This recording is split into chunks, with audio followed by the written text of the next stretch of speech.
Бәріңізге сәлем. Бүгін күлше нандар пісіретін боламыз. Тандырда піскен нанға ұқсас болып шығады, бірақ біз бұны үй жағдайында пешке пісіреміз.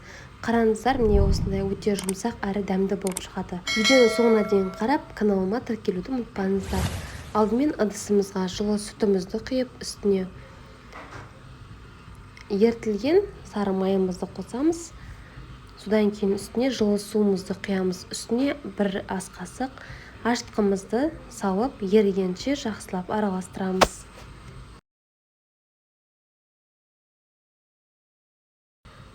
Енді араластырып болғаннан кейін үстіне бір ас қасық тұзымызды қосып, шекерімізді қосып, барлығын ерігенше тағы араластырамыз. Алдын ала електен өткізіп қойған ұнымызды аз-аздан салып отырып, осылай қамыр илейміз. Ұнды көп немесе аз қосуымыз өзіміздің ұнымыздың тығыздығына байланысты болып келеді. Менде бірінші сорт граном ұны. Ұнымызды барлығын салғаннан кейін енді жұмсақ қамыр илейтін боламыз.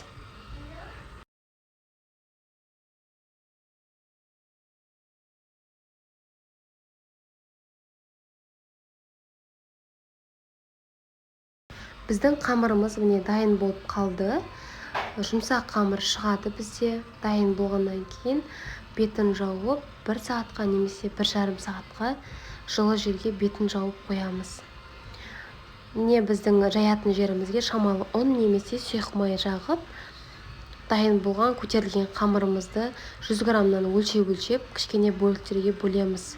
Сізде таразы болмаса, көз мөлшерімен кішкене бөліктерге бөлсеңіздер болады. Менде 100 граммнан бөлген кезде 14 дана күлше нан шықты. Осы қамырларды барлығын осылай дөңгелектеп қойып, көтерілгенше қоямыз. Енді пергаменттің қағазын жайып, 4 немесе 5 наннан осылай саламыз. Тағы да осы тұрған күйінде 15 минутқа жылы жерге қоямыз. Әбден көтеріледі. Көтерілгеннен кейін не ортасын осылай қолымызбен басып ашатын боламыз. Ортасы кішкене үлкендеу қалып ашамыз, себебі жан-жақтары тығыз болып қалса, кішкене біз нанымыз қалыңдау болып кетеді. Сондықтан да ортасындағы жайған жерімізді кішкене үлкендеу қылып жасаймыз. Енді жұмыртқамызды сарысы мен ағын араластырып, осылай жағып шығатын боламыз.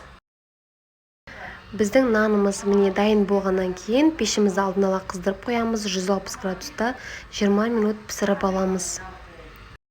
Міндетті түрде жасап көріңіздер. Менде осы 14 күлше нан шай мен тамақ ішкен кезде бірден желініп қалды.